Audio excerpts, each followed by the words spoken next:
Welcome to hour number 2 on a Monday with hashtag Daily K's host, Peter Bid.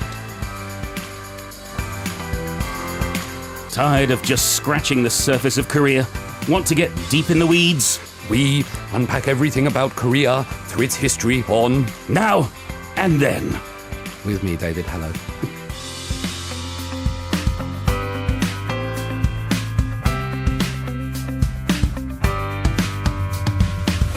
Forget what you think you know or even think you don't know, because we have the most wonderful person to come into the studio every single Monday. Dr. Professor... are you a doctor or professor? But it depends what you like. But I'm a Baksa. I've got my PhD. Okay, so yes, it's all true. So Dr. Professor David Andrew Tizard in the studio to talk about history on Now and Then. Good morning. Good morning. How are you today? Yeah, happy and healthy. Did you like my little introduction voice for you? I was trying to ape you a little bit. If you want to go very dramatic and British, we can do that. After all, it's the radio. Now, speaking of radio, hashtag radio. What comes to your mind? Hashtag radio. Yes. Yeah. What comes to my mind when I hear the word radio? Yes. You, because you're on the radio. Well, you're on the radio a lot. What comes to mind when I hear the word radio? Work. Sure, yes. Work comes to mind when I hear the word radio. And you will probably remember this, but I like having a stereo in my room with 2 cassette decks. Ooh. And listening to the top 40 for the one song that I liked and waiting and then recording it off the radio. And you would sometimes get like the DJ speaking a bit over the song or advertisements. But yeah, radio was where I used to have to hear the songs that I wanted. Oh, exactly. I had the same experience with you on a Sunday afternoon. Yeah. With the top 40 rundown. And you go, no, don't talk over the intro. Please don't talk over the intro. Yeah. Wonderful memories. Of course, please do join in. Let us know what your memories are of the radio. But I'm gonna dig into your memory of the radio, David, when we talk about Korea and the history of Korean radio. Yeah, we're going to talk about the history of Korean radio, but let me just make one more point in that the radio has changed. Like, we used to be able to walk into the radio station like in shorts and T-shirts, and it didn't really matter. We could be dressed like this because I don't have any lectures today. I'm on vacation. So. Congratulations. But now people can see us while we do radio. Yes. And this is a huge, big transformation. It really is. You just used to hear this voice, and you would often have no idea what the person looked like. Unless you searched it out. But when I first arrived in Korea, I would drive around Seoul, and when you're in a car, the radio is what you listen to for a lot of the time. And so I would hear all these voices talking about Korea on the other radio stations. Yes, the other one, yes. Yeah. But I would have no idea what these people look like. And I think it's changed so dramatically. Like, you have these people on YouTube, and how do you feel personally about this change that now we're seen, we're visible, we're meant to be somebody interacted with? Yes, on one hand, I'm very happy if people enjoy it. If they want to watch us on the radio, that's good. But at the same time, it was quite nice when you didn't have to worry about what you looked like. Because that's when I started in radio, both in Arirang and elsewhere, is that it's just you and the microphone and that's it. And for me, radio is about that personal vocal connection rather than the image. It's about the voice in your ear. Yeah. I was with a young friend of mine, Kay Park. She's a historian, already written a book, but she's 18. She's still a high school student. Amazing. Yeah, indeed. She's an incredible person. She gave us a tour around Gyeongbok Palace. She was saying to me halfway through, like, it's so weird hearing your voice in real life, because I normally listen to your podcast, David, and I just hear the voice. But that's what I'm trying to get at. It used to be just the voice, but now it's so much more, isn't it? The radio has changed with the times. It is, but I think that the content is still just as strong. And that's why we get you in, because you are a provider of content. You are a knowledgeable man, and I want to start at the beginning. Where are we starting in terms of Korean radio and its history? Well, I started where we are now because we're going to go back in time, and we need to remember that there was previously a world without radio. It's hard to imagine that where we are now, and I think in the future there might be another world without radio. Radio might be it's something to consider, isn't it? Yes. I saw David Guetta. He used ChatGTP, this new algorithm thing, to say, write me some lines about techno in the style of Eminem, and then he got another one to read it in the style of Eminem, and you could create artificial radio programs. You can, and I think there are probably some people out there already doing it. Doing that. So yes, there was a time before radio, and there might be a time after radio. Now, late 1800s, we get the development of radio. Yes. So it's not that old in the grand scheme of things. We get it in the late 1800s, but when it was first used, it was primarily used for shipping, navigation, and war. So until 1920, from the late 1800s to 1920, radio as a medium was not used for entertainment. It was not used... Okay, right. You say this as if you know all these things. It's brilliant. I didn't when I was researching it. But it was primarily used to communicate with ships at sea. Yes, yeah, but then it broke out into the real world, into the rest of the world. When did we first start getting actual broadcast radio? From around 1920, so the golden age of radio. You can see some pictures here of the early radio, and who invented the radio and popularized it is a matter of some debate. There's older Mr. Nicholas Tesla is accredited with it at some points. But from around 1920, we get the first idea of radio becoming a mass medium. So this is after World War I. Yes. We get the importance of having broadcasts coming out to large amounts of population. Then from 1920 to 1945, radio becomes the first mass medium. Yes. And it grips people. We'll show you one picture here. I kind of like this picture. But radio becomes a thing which domesticates people, brings them into the house, makes them sit around this thing, and changes us as people. Because it really did, yes. We're interacting with it. It's changing the way we hear things, that we get information, that we get knowledge, previously not available. And now we could all get the same information. So this is great for governments. This is great for creating culture. This is great for disseminating ideas and messages. But at the same time, we didn't have to be in public, because where previously you would go to a town hall, you would hear the village crier, you would have a bell and such forth. But with this, the invention of the mass media, we come together, but at the same time, we go apart, because we retreat into our little houses and our own private spaces. And I think this has a huge change on who we are today as humans and how we interact with the world. Yes, great for the introverts like me. It was nice not to have to see other people and still be entertained. I heard this word, you might like this. What do you call an introvert that even though they don't want to be around other people, they still do it because they have to help people? The word was an introvertuous. That's very good. It's a good one, isn't it? Because you want to stay at home and do your thing, but you have to go out. And so radio has become this thing, exactly as you say. It's a uniquely personal medium where because it's just based on the voice, or at least it was, and you couldn't see us like sitting here, but it required the listener's imagination to fill in the gaps. Yes, and that's one of the beautiful things. It's like reading a book. It requires a little bit of extra effort. There has to be participation as opposed to just sort of staring at a screen and watching both sound and image at the same time. You get this idea that if you were, for example, to work at McDonald's, you would never eat McDonald's again or something like that. I just said brand name, sorry. You did, yes, right. It's okay. It's okay. You know what I mean.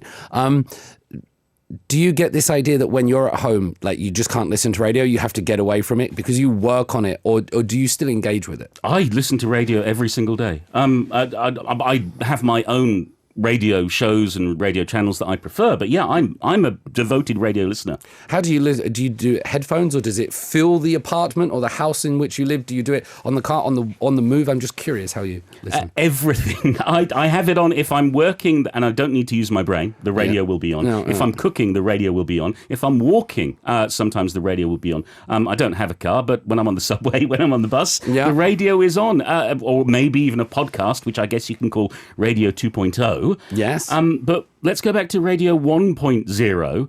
When did it first start in Korea? When was the first actual broadcasting career? What a beautiful segue. Well done. Thank you for bringing me back on track.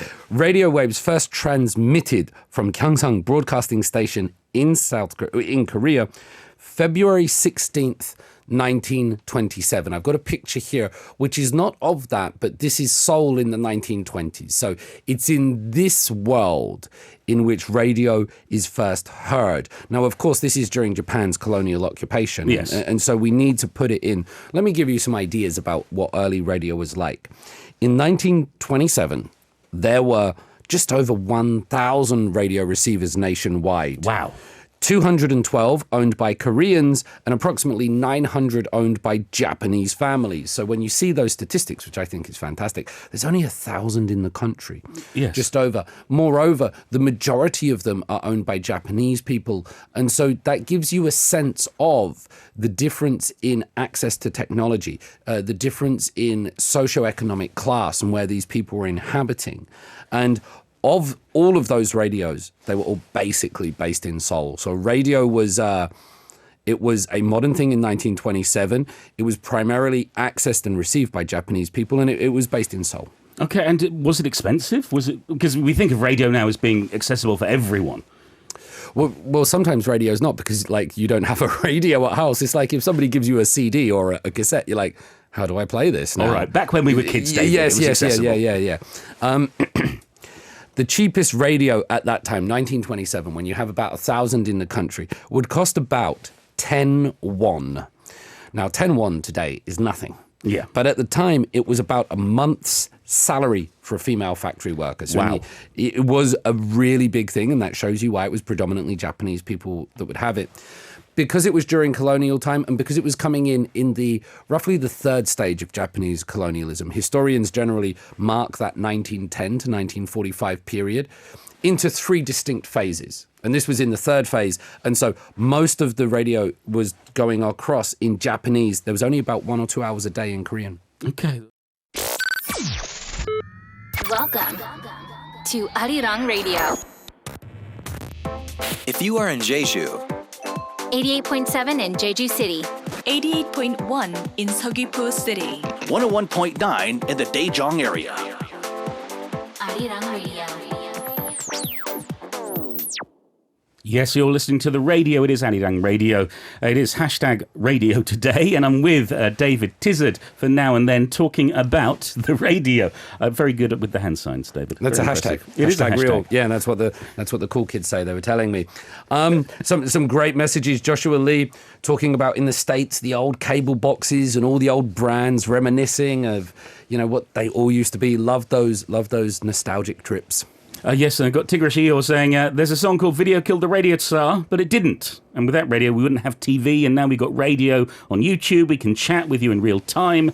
And his grandparents had a Zenith TV from the 1970s. They kept it until the plasma TVs came along, but that TV has now become an oversized paperweight. Yeah, they used to be huge. Joshua Lee was actually speaking about the same brand. So obviously that's resonating with a lot of people. And yes, that famous song, I heard you on my wireless back in 52, lying awake, intent in tuning in on you, the first line of that. Tropic Girl saying that where she is in the world, especially during hurricane season, the radio is still a must-have emergency item, along with bottled water, lantern, matches, batteries, and of course, a photo of Paul. Oh, yes, well, it's very important to have one of those with you at all times. But it is true, if there is any kind of crisis or emergency, we had, I remember last year when suddenly we had a fire in a digital services building, and access to certain apps and things were shut down. Yeah. And so where do you turn? Well, you turn to the radio. You know it's going to be broadcasting, and if there's anything wrong, they're going to tell you about it. Yeah, I was going to a wedding that day. I will never forget the day that app stood still. Yes. And how about this, which was when South Korea achieves liberation from Japanese colonialism, where most people heard about it on the radio. That's where the good news came from. So, but was it 1,000? Was it 1,000 people with 1,000 receivers? How many were listening at the time? 250,000. So wow. You get from 1927, there's about 1,000 in the country. Less than 20 years later, 1945, liberation is achieved, and at that time you've got about 250,000 radios in the country at that time. So you can see just how exponential that growth is of the medium. Yes, so we go post 1945. Was Korea in its control of its radio after then, after being freed from the Japanese? It's a very good question. And just for the listeners, just to give you a heads up where we're going with this, we're not going from radio all the way to the present. We're going to stay till about the 1960s. So we're in that time frame that I want to look at. Now, when you get the liberation of Japanese colonial rule, a lot of the first government here, Lee Seung-man's government, they incorporated the KBS, Korean Broadcasting System, into the Ministry of Public Information. Right. Very shortly after liberation, like when Korea becomes a country in 1948, just less 2 years later, we have the Korean War. So radio at that time becomes a source of not only information, but a source of anti-communist propaganda. It's very much, this is the ideology, because if you look at work by people such as Dr. Henry M., they will say that on this peninsula, when surveys and statistics were done, like 60-70% supported socialism at the time. There was a big movement, and at that time, it was a new idea, and so there was this need to instill in the people, no, you want democracy, you want freedom, you want these values. So radio in the very early days under Lee Seung-man, it was used as a source of, propaganda and sending the message and giving the good word, essentially. Yeah, it was a very turbulent time, but then things changed after the Korean War. How did radio sort of evolve after 1953? Well, radio evolves, and let's get this clear, I guess. KBS was entirely dependent on government funding. Yes. And so when you get the money from the government, you have to serve the state. And if your state is in a period of existential threat from the north, everything that comes out on the radio has to be cognizant of that reality.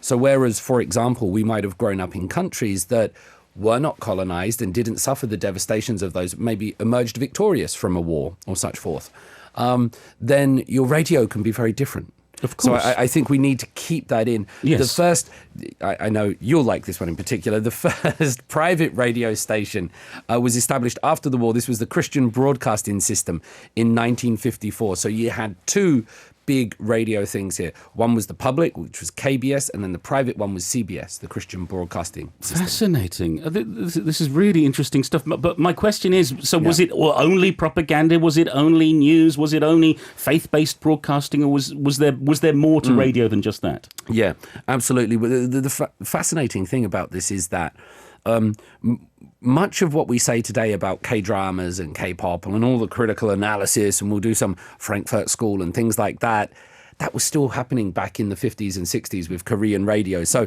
wow, you get, after the Korean War, South Korea becomes devastated by it, and there was a need to comfort the people. Sure. The nation, the infrastructure is all torn apart. And one of the lines regular listeners will know that I say this all the time. I'm sorry, I'm going to say it again, that art should comfort the disturbed and disturb the comfortable. And radio at that time was providing comfort to a nation. So yes, it had the propaganda, but it oscillated very quickly between propaganda and entertainment. And so in the mid to late 1950s, you get these radio serials. So before you got K-dramas, because televisions didn't come here until the 60s, and then still they were very limited, you get these radio serials. So they're mostly female-centered sagas that feature love triangles and urban lifestyles. These were the trendy dramas. And well, they're still the trendy dramas today. But that's the point. And they started on the radio, and you would have all these critics. We'll show you a picture now of people recording them. So these were the Lee Jong-jaes and people like that of the day, and they were the stars, and they would record these serials while the country was still devastatingly poor, while people were still hungry. They were recording these radio dramas about fantasy, not fantasy as in like dwarves and elves, but fantasy of urban lifestyles and romance and elements of westernization. Hearing you talk about this, it makes me realize how closely connected the UK and Korea are in terms of radio. Because in the UK, after the Second World War, when for many years the UK was still on rationing, and the country was still suffering from the loss of so many family members, it was the radio that people turned to for comfort, and it was the fantasy of a happy life. Comedy was the thing in the UK, I think, in terms of bringing comfort rather than drama. But then we have The Archers, the longest-running soap opera in the world, that was all about the idyllic life of farmers. I've never listened to an episode of The Archers. It's I know of it, of it's course. Moorish. Yes, yeah, okay. I can imagine, well, it must be if it's lasted that long. But you're exactly right, and it's great that you draw those comparisons, Paul, because, whether it's the opium of the people, but it gives the people comfort. And in one country, it might be comedy. Here, it were these melodramas, and perhaps we should sort of talk about some of the Korean ones. Yeah, I want to get into a detail. Can you give us an example of the kind of thing that was being broadcast? Yeah, absolutely. So let me just show you a picture as this one comes up. This is 정실 황실. Now, this was the Squid Game of the time. This was not the Squid Game in there was death, but you know what I mean? It was just big. Okay, it was the one popular. It was popular. This is the one. It means the blue and red thread. It was the first original serial drama that was on KBS. It was broadcast every Sunday night for 30 minutes from October 1956 to April 1957. Newspapers at the time were talking about 정실 홍실 boom. And so in 30 installments, this serial just gripped the nation. Sunday night became a time that if you didn't, have a radio, you went to your friend's house to listen to this. Of course, yeah. We have must-see television and must-see movies and certainly must-hear radio. So was this a family drama? What was it about? Well, what is a family drama for some people is a little bit different for others. So it was this love triangle, right? So they were doing love triangles even back then. You have a cutting-edge career woman. You have her younger rival, which is an audacious college student, spoiled by wealthy parents, and a man traumatized by the war. So you have a war, a man that's been devastated psychologically by the war, and he's interested in two women. One is a career woman and one is a college student. And it's this tension between these three people. And as they were listening to it, they would hear the clicking of high-heeled shoes, the horns of automobiles, knives and forks being used on plates. And you can imagine when people were listening to this, maybe some of them had not really seen a car. No. They'd only heard about high heels. And so they were hearing these sounds and then filling it all in with their imagination. And it's so nice to know, or it gives you so much understanding of Korea that even back then it was about love triangles. It always is, David. It always is. Download the Arirang radio app on your device for free. It's Arirang. Arirang Radio. Hartley says, well, these days you better have a satellite radio if you want to listen in the outback. And Tigerish is talking about, wasn't radio also used by resistance fighters, giving updates to people they hope to liberate, or is that just fanciful media? Yes, that's true. Yeah, radio has a pirate radio. This is Radio Clash, using radio as a source of, to disseminate, subculture information, which is a beautiful thing. Benny giving us some great information about the Philippines and saying that when the Japanese occupation ended there, that's when they started hearing the radio there in Philippines. Siska, when Indonesia announced our Independence Day, it was aired on the radio first. It really is that these astonishing moments in history that were captured on the radio, and people ask, well, where were you when this happened, or where were you when this? I was in front of the radio. Where do you think I was? Teto saying the same thing about Indonesia, by the way. And in the future, it will probably happen on TikTok. Oh dear. Oh, sorry, TokTik. Oh dear. Second brand. Yeah. Moving on to brands of cereals. We're talking about how the blue and red thread blew up, became this huge hit. What came after it? Well, let's just broaden out and perhaps unpack these cereals. So I told you about the blue and red thread, 정실 홍실. Now these daily cereals, they became really popular, and it's what everybody was listening to. They were aired normally between 7 p.m. and 9:30, and they were kind of installations of around 20 minutes. So This is, people would go out to work, they would do their day, and coming home after dinner, they would listen to these things. And it became what everybody was listening to, and it tried to emphasize that for some people, this would give you an idea about what a daughter-in-law should do, what a father-in-law. It was trying to create messages and values and conditions of the family, because South Korea was an agrarian culture for 500 years under the Joseon dynasty, with all of these elements of Neo-Confucianism. Modernity came, but not through South Korea's own accord, and it was now here trying to modernize, trying to become urban, and it needed to tell people, well, how do you do it? What does an urban lifestyle look like? Women are now no longer subjugated to men. They have their own position. They were given the right to vote in 1948. Slavery was now gone. So how do you treat people in society? The radio became a way of telling these people. And in the early days, of course, Paul, literacy was very, very low in Korea. Not many people could read. Compare that to today. That's why, you have that stamp when you vote. Yes. That's because people couldn't read. It was like we stamped the second one. And so radio became this way of like really getting across to people, this is how you should act in society. It was like a church without the fire and brimstone. Yeah, and also because Korea in the 50s and 60s, the change was so rapid as well. This is compared to any other country in terms of how Korea suddenly blossomed and bloomed, but also experienced all sorts of hardships. Okay, so back to these dramas. Now, were they all melodramatic? Were they, or did we ever have a happy ending? They were all because nowadays K-dramas, a lot of them, you get to episode 16 and you go, oh no, it's all gone wrong. Yeah, I mean, sometimes it's not episode 16. I watched like 30 minutes of The Glory and I was like, nah, I don't want to watch this. This is just selling trauma.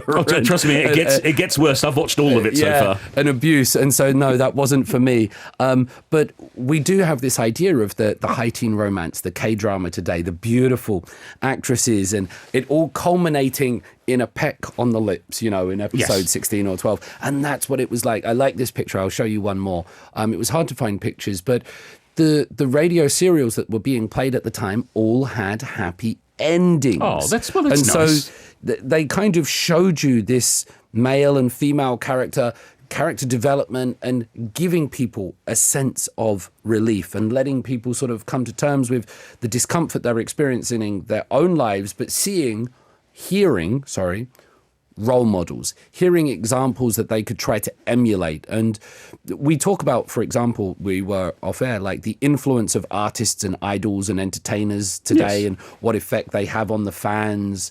At that time, it would have been that. It would have been the voice that you heard because it was impersonal, but it was speaking to you in your ear. And it would have been, when we hear entertainment, our psychological defenses are down, and so we're so influenced by these things. Oh, we are, and it's back in the old days. It's with television as well. Now you're lucky if you get a few 100,000 viewers for a program. But back when we were kids, for example, on TV, if it was a popular show, it would be half the country watching. And it's the same with radio. It's the half the country tuning in. But when Korea was sort of rising up through the 60s. Did it change? Were they making the same sort of dramas over and over again, or were they developing alongside the country's development? They were pushing the country. So a lot of the writers were, the people writing these programs, they were generally upper class, high profile parents. They might have attended university or college during colonial Japan period. And so they had these rich experiences and they were trying to give them to the people. The people themselves might have been poor and uneducated. And so there was this great dichotomy between what was presented on the radio and the real life experiences. And so that kind of motivated people, or it gave them that sense of fantasy. And I think that's something very real today when you see the high production values of K-pop and K-dramas, the beauty. Some of my international students will come here and they go, I thought everybody was going to look like oppa on the streets, and it's not quite that. And that would have been the same at the time. Of course, though, it wasn't without criticisms. Yeah, well, that's perhaps a talk for another day in terms of what was happening in popularity, but also people perhaps not being happy with the views being pushed upon the people, as it were. Let me just make that point really quickly, I promise, is that the critics at the time said that these radio dramas with love and love triangles and things were vulgar, and they promoted the wrong message. And, we sometimes get those criticisms today today we hear of certain K-pop or concepts and things like that, it's always been that way. Yes, but as long as nobody listening today thinks that we have been vulgar over the past 45 minutes. David, it's very rare that I get to be in the studio with you, but when I do, it's always so informative and so enjoyable. Thank you so much. Thank you very much.